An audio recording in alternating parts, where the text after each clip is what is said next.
Welcome to the Power Up podcast. This week, we are going to be talking about a very topical subject, and that is leading in a hybrid world. And we're doing it in a hybrid way. And we're doing it in a hybrid way. Absolutely.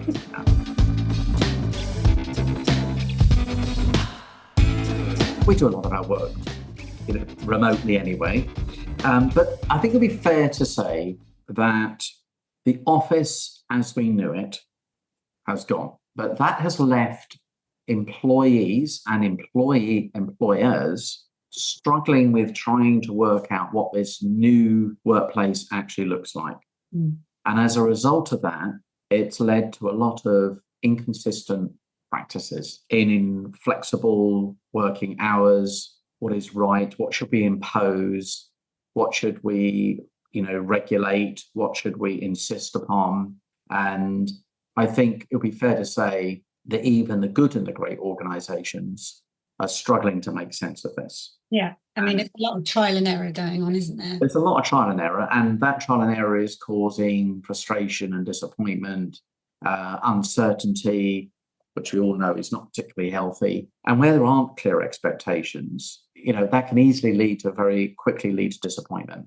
Yeah. Do we have all the answers? No, but certainly I think we can shine some light on this. And we've been having loads of discussions recently with clients, haven't we? So we've had a lot of discussions with clients. We've recently sponsored some roundtable discussions in the UK, in the Midlands, in the Northwest, and the Northeast. And each of those settings, hybrid working has been a very topical subject. We've got some really great insights in how organizations are tackling this. And hopefully we can shed some light on some practical things that people can do to motivate and to inspire their workforces. Ultimately, what are we here for? Power Up is all about helping people give practical advice on current things that are challenging both as an individual and as a leader. So what we'll cover is we'll explore the post-pandemic landscape and the evolving demands of post-pandemic employees.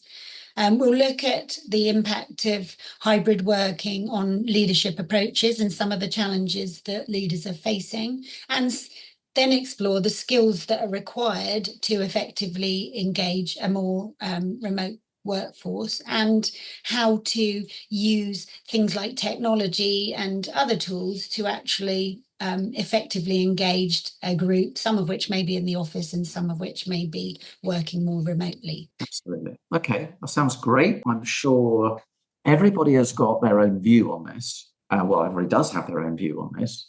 And that is often driven by their personal circumstances. And we want to have a look at how do we as leaders do our best to embrace this diversity of thought and different opinions. Ultimately, what we're trying to do is we want to attract talent and we want to retain talent. Yeah. And we want to be productive with that talent. And we want people to have a great time at work, whatever that workplace happens to be. The first thing you talked about there, Lisa, is the sort of evolving demands of post-pandemic employees. I think that, the term sort of ways of working hasn't only come about since the pandemic, but it's certainly grown in its prominence, hasn't it? I think before the pandemic, individuals were having to make the case as to why they needed to work from home or why a flexible approach would be beneficial. Now, that balance of need to prove the case has fallen upon the employer as to why individuals need to come from a more flexible approach back into the office. So I think it's not a new thing, but the pandemic certainly accelerated a focus on it and shifted the focus in terms of power from the employer to the employee. Exactly, absolutely. And we see that all the time. And that's where the tension is. Managers are having to put good case forward for why should people be in the office. Yeah. And that was very different previously. So I think, first of all, if you look at the motivation, why would somebody prefer to work from home? I think the obvious one is that people just simply want to cut out the commute. Yeah. I kind of see this as when the pandemic came along, it's like a massive, huge pattern interrupt. Yes, like a They big were reset button.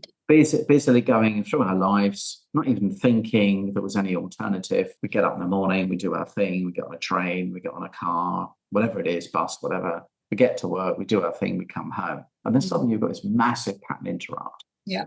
It's just made people question and think about, wow, geez, I was spending like 4 hours a day, 3 hours a day commuting, and I've got all this extra time in my life. I can spend more time with my family, with my young children. Yeah. And I think because they've been, there was more time with families and there was more time to incorporate fitness and, walks out in nature and, other pursuits outside of work. There was an opportunity to connect with more of that sort of thing alongside work that, people have enjoyed that.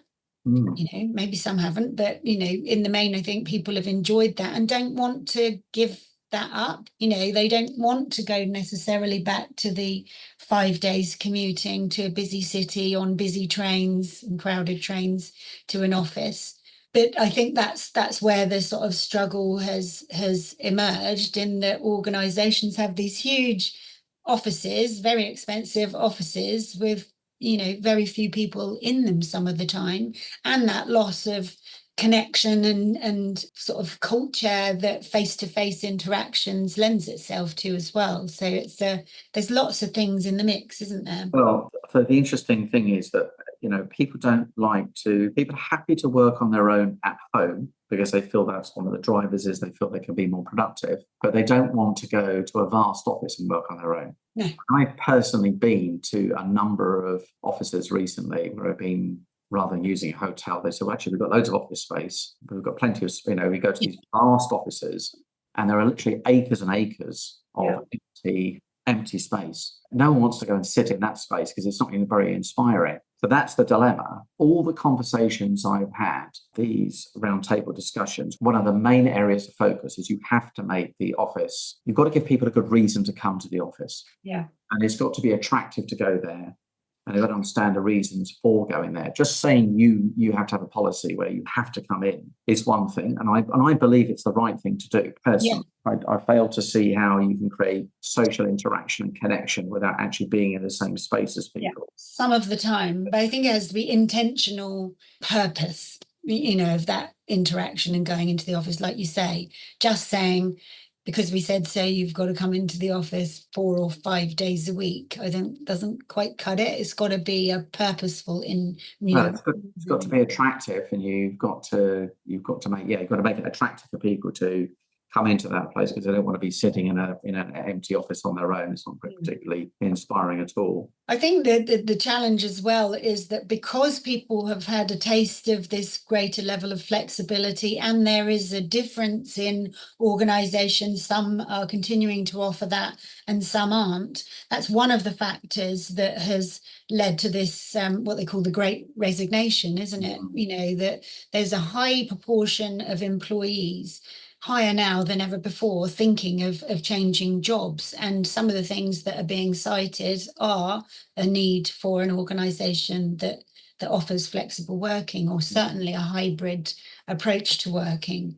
People they've had time to reflect on what's important to them and what they want their work life to look like, and then they will go out and try and find organisations that can meet that for them. Well, one of the lawyers was saying that in his recent interviews over the last 3 months in hiring people, the most important question they ask is, what is your policy on remote working? If there isn't that flexibility there, then you're making your employer proposition unattractive. So having the opportunity to have flexible hours and knowing when you do go into the office, you'll be properly supported. That's becoming a critical factor. And that's why I'm sort of saying about the shift in the balance of power. In previous times, it was very much the employee put their CV in together and tried to make themselves stand out from all of the other employees looking for a position. Now there is a certain amount of employers having to do that, and through their policies around flexible working and the way they develop and support the well-being of their staff, they need to make themselves attractive for the talent to actually come and work for them. Yeah, I read a very good article. Lady, I've just put her name here, Dr. Darja Schmidt. She's Scandinavian. She's a professor and she works for an Institute of Technology in Scandinavia. And she's been studying efficiency and remote working prior to the pandemic. So she's and she was saying in all her recent research, you can go to one organization and as many as 100% of people want to work remotely. You can go to another organization and that shifts right the other way to people wanting to come to work on site. There isn't this complete consistency. Yeah. It is very, very difficult for employers to decide what to do. And that's why you've got this sort of state of flux. Any change in history takes a bit of time for it to level set. Of course. Once it starts to level set and there's a norm, I think that the power will start to shift back to the employer. Yes. Because everybody then has, this is the sort of standard, you can't really go anywhere else and get anything a lot better than this. The standard is probably going to settle around 60% working in the office, 40% from home. So I do think that it will level itself out. It's a bit like, we know in psychology, if there aren't any clear boundaries and then people make up their own expectations, and if you fall short of those expectations, it leads to disappointment and confusion. Once those boundaries are set and people are clear on it, it's amazing how you start to, you don't get disappointed by it because that's what you've got to do. Yeah, and like with any change, there might be a bit of a discord and people fighting against it for a little bit, but once everything aligns and leaders are role modeling those behaviors, it's no good saying that your team have got to come in 4 days a week and you're happily working from home 3 of them. There needs to be an alignment and like you say, that everyone is respecting those boundaries, and then it just becomes the norm. You don't question them. That's how we do things around here now. I think that the sort of terminology companies use, is it office first, remote first? So is their policy geared up around remote or is it around office? Yeah. One of the other things I was reading was about the fact that what the employers are now starting to do is they're trying to make their office space mimic the home space. So lots of, casual social interaction and areas. But the challenge with that is then when people do end up coming to the office, you've got these lovely sofas everywhere, but they're empty. And guess what everyone wants to use? Everybody wants to use an office. And if there isn't the space to meet, it leads to frustration. I remember one of the managers from Deloitte, she was saying to me, I honour the reason why we need to be together. But the frustration is that my setup from a technology point of view at home is so much better. Yeah. I've got big screens, I've got my desk, got my lighting, I've got exactly laid up how I want it. Everything's where I need it to be. I can be super productive. Yeah. If I go into the office, I'm often on my laptop. I'm doing meetings. I'm having to stack my laptop on books to get it at the right height. Yeah. I'm getting interrupted. The lighting's not that great, et cetera, et cetera. Yeah. The advancement or making sure that people have got the technology, not just at home, but more importantly, you're set up from a technological standpoint in the office is really, really important. And to make sure people actually have the space when they go there to be able to work. Well, it's funny, isn't it? Because when you're at home, you can do very focused work. You can get into flow, much more easily. So when people actually go into the offices, they are sometimes opting for those quieter corners or so the purpose is to go in and be social, but actually because they're so used to getting focused work done in a home environment, they're opting for the quiet corners and that sort of things. The whole way that offices are set up needs to mirror this new hybrid environment as well, doesn't it? You can't just have them as they were before. Turn our attention to why I believe, personally, my belief is we need to be together. Very good. I think there's a lot of the concerns in big organizations is that if we don't have people together, is it possible to build that same level of loyalty and feeling like you belong to something? You have shared purpose and shared vision. So if we turn our attention to the driving forces about why we need to be together, I think first of all, the feeling of connection. All as human beings, we need that feeling of connection. Yes, we can work in isolation and we can be productive to a point. But there comes a point where, again, the stats are a little bit frightening on this. When you look at the number of people that are resigning or their loyalty levels are going down because they don't have that same feeling of belonging. We often talk about relationships. Absence makes the heart grow fonder. I'm not sure that applies in a corporate cultural setting. Once you're removed from it, you think, well, I might as well just work for anybody anywhere. Yeah. And actually, a lot of that connection, it's not there's a lot of talk about company culture and company values and all the processes and systems we're talking about. But at the end of the day, that culture comes from the connection between me and my colleagues. So everything I believe and feel about the organization, good and bad, comes from that personal connection, whether it's me with my colleagues or my manager, or that's what shapes the stories I tell myself about how I feel about working for myself. Also, anyone listening to this, we don't want to sound like we're living in the dark ages here and wedded to bricks and mortar and traveling. Absolutely not. Well, very case in point. I do really firmly believe, by the way, that great leadership, skillful leadership, can lead to higher connectivity in a hybrid working environment. You just have to be a better leader, and we can talk a little bit about some of the things you can do. So I want to just put that point in there. Yeah. But it's not to say that it can't be done, because you can find plenty of examples if you go around globally where people have no choice but to work remotely and are connected. So it's not. There's a lot of organisations getting it right as well. There's companies like, well, obviously a lot of the technology companies, you would expect them to be getting it right, but their policies are, for example, in Microsoft, 50% of the work week, is from home. Salesforce, they have a success anywhere model, so they're focusing on the output, not the level of time, in the office. Google, as you would expect.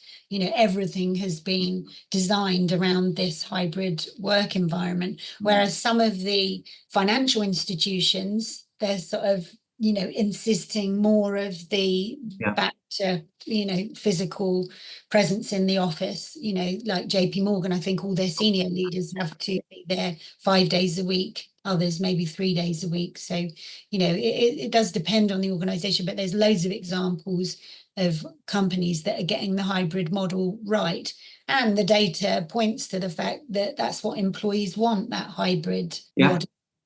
I absolutely do. And I do think they do enjoy it to the extent that when they go to work, if you end up going to work and you don't interact with people and everyone's buried in a little office somewhere on their own or not in a social space, and they're not doing anything together, then it's kind of, for them, you can see how it's counterproductive. They're thinking, why am I here? Yeah. So having purposeful reasons for people to come together and to collaborate and interact and making it fun. For example, the role of the leader. If the leader is encouraging people to come to the workplace, but is completely invisible or not there themselves or in meetings all day long, and they're not walking the floor, not saying hello to people, not conducting team meetings, then I can understand why the frustration would be on the part of the worker. Absolutely. I would offer, and have done many times, this thought that there are some things that when you are tasked, for example, task-driven activity, arguably is more productive and more efficient when you're doing it perhaps at home. Yeah. But there are certain things that are not effective, and there's a big difference between efficiency and effective. Running a team meeting, working collaboratively, seeking opinions from people, trying to see the look on their face when you're maybe communicating some change or understanding differences of opinion. These are much, much harder to grapple with and understand. Explaining your purpose, explaining your vision, getting people excited about the way forward, trying to do that in an online environment with little interaction, people the size of a postage stamp. Yeah. Not everybody's got massive big screens. Not everybody's got their camera on. So exactly. So I do think seeing those social interactions, being around people, having people feeling comfortable to be able to, solicit points of view and being able to offer different points of view in a physical way, you're likely to get a much higher level of buy-in. So I think the counsel is just to say, well, what is the best format for this? Is this going to be more effective? Don't confuse effectiveness with efficiency. Yes. There's a big difference. Try saying to your partner, I'd like to make our relationship more efficient. Probably not going to go down very well. But effective, yes. I mean, being more effective, having time together, you can't substitute that, in my view. So but that's why it goes back to what we were saying earlier. It's absolutely about having intentional time of face-to-face, interaction. So making sure that there are some rules. I mean, rules is probably too strong a word, but some practices associated with your time in the office. Yeah. And it might be certain times that everybody's encouraged to go in for an in-person meeting, or at least 3 out of 4 of the in-person meetings in a month or something like that, and it's going to be appropriate to each different organization. But I think that the best way to design these sorts of practices is by involving people. Employees are demanding a much more employee-centric approach. They want more empathy, they want more understanding, they want flexibility, and that will come through getting to know their circumstances and what will work for them, so that you can agree something and align around something that works for everybody. Another key area, the need for people to be together physically, is transfer of knowledge. One particular Deloitte partner was remarking on the fact that it's now taking 18 months to get a new starter to where they would have typically got to in about months. And so the lack of learning through osmosis, not being around people, how to conduct yourself in a meeting, what to say, when to say it, how to conclude a meeting, how to start a meeting, when is it appropriate to speak, how do I contribute, what language do I use, what words do I use, how do I assert myself into a conversation. So particularly the more junior levels coming into an organisation, difficult for anybody to start their first day virtually, remotely from their team. That's incredibly difficult, isn't it? But learning through osmosis, feeling comfortable. You think about it, you finish a meeting and maybe you're a more junior member of staff and you're walking alongside your manager. And your manager is likely to say to you, oh, by the way, you did a great job there. One of the things we always try and do in meetings is this. There might be a little bit of corrective feedback there, or a bit of assistance or help, or learn to say things in a more succinct way. And here's a way of doing it. Whereas if you wanted to give that feedback to somebody in a sort of in an online world, the feedback becomes more formal. It's got to be scheduled, isn't it? It feels more corrective. Rather than just being sort of incidental in the moment and more casual, it's softer. So it often won't get done. Or if it does get done, the employee is unlikely or less likely to want to call and make an appointment or ask for time from their manager or another senior person to learn, because they'll say, what's the meeting about, Martin? What's it about? Oh, it's about that. Oh, is there an issue with that? And then the opportunity to put that into practice might not come for some time, mightn't it? So these are some of the obvious benefits and reasons why I think people being together physically, sharing ideas, working together, working collaboratively will accelerate adoption, one, of the culture, understanding of the vision, transfer of knowledge, the ability to, people to grow confidence and be able to take greater responsibility. Tasks when they're on their own is much more accelerated through having physical presence and attending the office at least some of the time. So should we look at some of the demands then on leaders and some of the skills that leaders now need to develop in order to lead a hybrid team effectively? Because I think what is fair to say is that traditional approaches won't work in this new hybrid environment. There's a new set of skills that need to be dialed up if Well, you I like. think the first thing I would say is that the world of leadership is more complex. In a world where there were less choices, let's say, whether there were or not, I mean, less apparent choices Mm. in terms of my career, how I want to work, where I'm working. Now we've got much greater choices and people are exercising those choices. It means that the leader has to be better. They've got to be more inspirational. Yeah. So if we go back many, many, many years when there's more of a sort of command and control, you could say, well, it kind of worked because everybody knew exactly what to do and when to do it. And there was no argument, no ifs or buts or maybes. Yeah. And I think it's healthy. People Absolutely. have choice, more ideas, more possibilities. And as a result, I believe people will give more themselves and they'll be more engaged. But the flip side of that, you as the leader need to be better. Yeah, you've got to have a more, empathic, inclusive approach and have a much sort of deeper understanding of your people and their individual needs, in order to engage them when social cues and face-to-face opportunities aren't always available. Yeah. Understanding people's values, understanding their value and understanding their motivations, being able to hold those conversations in a way where you don't feel threatened, and understanding different behavioral styles. All of these things come into, I think, come into play, particularly when you're online. You have to be far more aware. One of the best bits of advice, I think, is to treat the online world in the same way as you would in a physical presence. Just because you can't actually see people and they don't happen to be there doesn't mean to say they're not there. No, exactly. What you end up doing is communicating to people as if I'm just communicating, as opposed to actually, if the person was sitting in front of you, would you communicate it in that way? Would you just be blabbing on for with PowerPoint slides and without actually asking any questions or their point of view? I think that's a challenge sometimes when you've got some in a meeting in person and others remotely, is that you tend to have a proximity bias, don't you?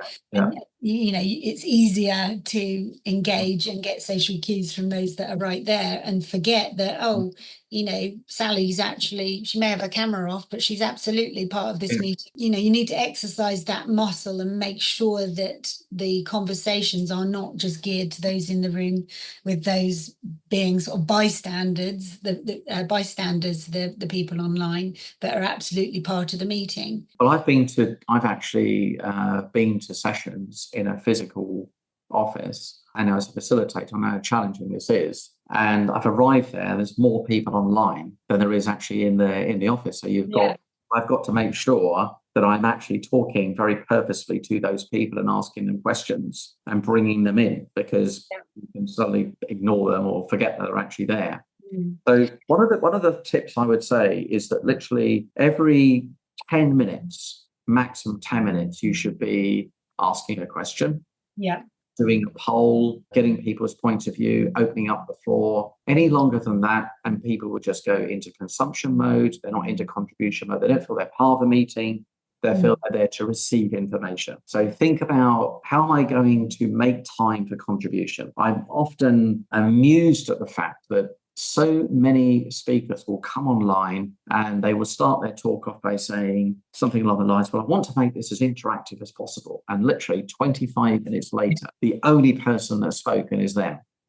So do remember, when you are planning a session, look at your agenda and say, right, what am I building in every 10 minutes, 10 or 12 minutes, where I'm asking a question and getting people involved? Take the slides away, do a poll. Don't necessarily wait for people to contribute.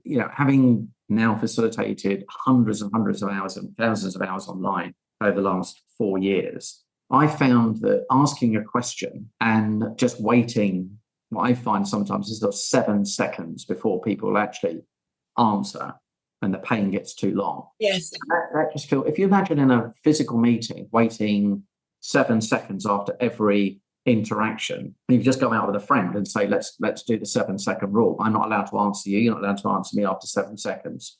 That is painful. We would just be awkward. But in an online environment, that's what happens. So what I'm saying to people, I just make this joke about it, and say, well, let's skip the 7 seconds. Don't be concerned about piling in and talking over the top of people. Let me sort that out. I'd much prefer people to crash when they're speaking. Yeah. Say, oh, great, there's a few who want to speak, and I would just facilitate that out. Yeah, I think the other thing that leaders can do in that context as well is not necessarily feel that they have to lead every meeting. If you've got people remotely, the leadership for a meeting can come from anywhere. And actually, it's very healthy to put that, share that responsibility out with the team. And particularly powerful if somebody remotely is actually taking the lead, and you could circulate that responsibility. Super important, Lisa. I mean, I'm actually, again, this all comes down to, there is no accident that online meetings that work well are planned. Yeah. If we have a 2-hour training session online, we meticulously plan for the number of interactions. Yeah. And have deliberately designed in where people are going to be inputting. Yeah. We know people would just zone out, start doing emails, go on and do something. So rather than complaining about people doing that or not being engaged, ask yourself the question, how am I causing people to be? Because if I was in the room, hopefully, well, I mean, even people do this physically as well. They just talk to people. But it's so much more important in this environment. So engagement is super important. I think that another thing as well, and it comes back to what you were saying earlier in terms of establishing the norms, within a team. And what about, a clear sort of vision and purpose and leadership philosophy, so that from a organizational point of view, there is something that holds that team together, that they're all clear about the direction that they're going. And I know you refer to it quite often as the North Star type of thing. Everyone knows where that team is actually headed, and so they're clear about their role in actually achieving that. We've always known that having a clear vision, strategic narrative is super important. If you're not going to have people coming into the office and they're not seeing that environment and they're not part of it, it becomes really important to remind people why they're doing what they're doing, what we're trying to achieve together, what the outcomes are, and how we're doing against that plan. Yeah. If you as the leader continually articulate that, let's remind ourselves why we're doing this, and we're doing a great job, and here we are, this is how far we've got. And I saw a great example of, Helen the other day doing X, Y, Z. Yes. Talk up those stories of people working towards that vision, applying the values, have it on some slides or call people out for applying the values. Yeah, and get people to share stories. I mean, we've done this, it was very powerful physically and in a client, but getting people from around the business to share stories of where their colleagues have done something and profiling their behavior, I think is really powerful. And also having and agreeing this with the team in terms of ways of working. So when we are working, and we're having a hybrid meeting or a virtual meeting, what are the ground rules that we are going to set for ourselves in terms of, it could be that every meeting you encourage people to turn up 5-10 minutes early and have the chat that might have happened by the coffee machine, something a little bit more personal before you get into the formal matters of the day. It could be, absolutely should be discipline around timekeeping, about asking questions, using some of the functionality online in terms of offering contributions and ideas and how they collaborate together virtually. It's really important to establish those ground rules with the team. But people get used to that. I think a number of people come into online meetings not expecting to be involved, and they become very passive. Yeah. If you start your meeting off straight away by doing what you would normally do, as I said, treat the online environment as if it's physical. You walk into a room, you don't walk into a room and not say anything to anybody. You don't not ignore them until the meeting starts to go straight into the agenda. You start chatting, you shoot the breeze, you talk about a movie you've been to, what happened at the weekend, someone's had a child or whatever, birthday or what happened at the weekend. Do that and allow time for it. Don't think it's not productive, because it is productive. Then you call the meeting to a start. But don't necessarily feel that as soon as you arrive, you have to go straight into that agenda. Allow that buffer time and you'll get it. And again, that's what we're talking about. Effectiveness versus efficiency. Yeah. Yes, it's more efficient to start bang on time and getting to the agenda, but do people leave that meeting feeling less connected? Yeah, and actually, I think that's one of the things that the virtual work environment and what happened during the pandemic was so lovely is that you did get a peek into the personal lives of your colleagues. So it's a shame if that connection is lost because you think, right, we've got to start on 9 o'clock straight into the agenda. And I think as well, creating opportunities for social interaction that maybe doesn't involve an agenda. It could be that, I've seen an example of one organization. They got teams from all around the world, and once a month, there's a cooking lesson that is led by somebody, it could be someone in India, for example, and they're leading a cooking lesson. They send out before the ingredients that everyone's going to get. Everyone turns on their cameras, and that person or that group of people lead a cooking lesson for the rest of their team. There's loads of creative things that you can do to create social opportunity in a virtual environment. Look at the pandemic, and we were all doing videos and whatever, that party app and all of that sort of thing. Yes. Yeah. House party, where did that go? But that can unfortunately be replaced with, back-to-back meetings and people feeling fatigued and exhausted. And it is very, very tiring if you're staring at a screen all day long. One of the things, by the way, is, if you're doing one-on-one meetings, why not combine that with taking a dog for a walk? Yes. And be open about it and say, look, I tell you, can we do this by phone? Good old-fashioned telephone still works, or just audio online, and go for a walk, stick some headphones in. Can actually be a very, you can combine a little bit of exercise. You just be open about it. And as long as you are, you're still getting work done, as a leader, I would do that because of demonstrating a highly productive conversation. I'm just doing it in a slightly different way. Yeah. And it's giving people permission to do things in a different way.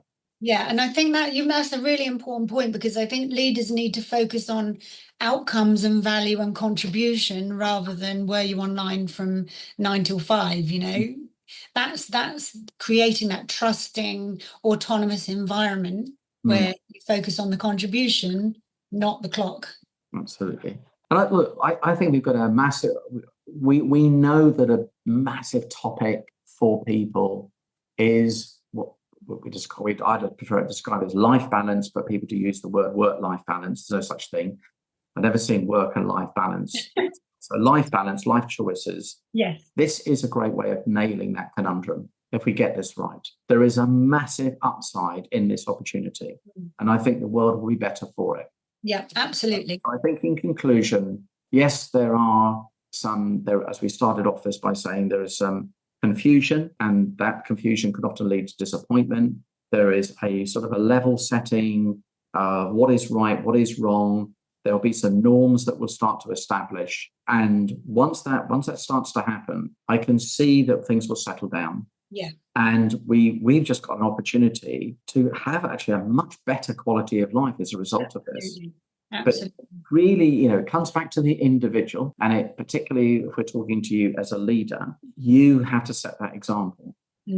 If you are using this work, home and remote working as an opportunity just to basically work even longer hours and putting more and more meetings in, you're not setting the right example. And people are looking at you thinking, this is not something I'm enjoying.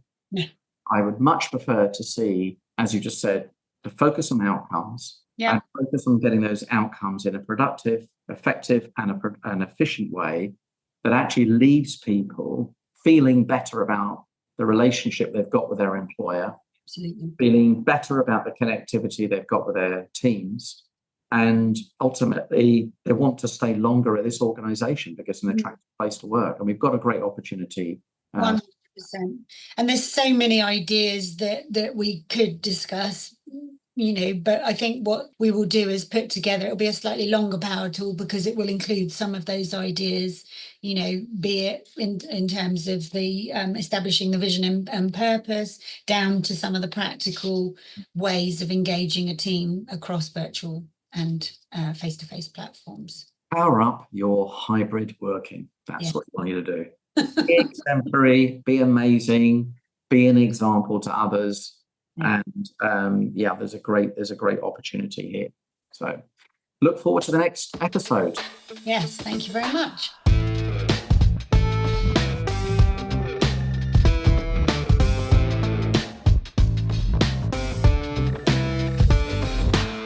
So the next episode, we're going to be covering something, taming the ego is our next one. So it's a very interesting subject and very powerful. It's another big thing online, we before the I. Yeah. Super important. Yeah. Look forward to that one. Okay. See you next time.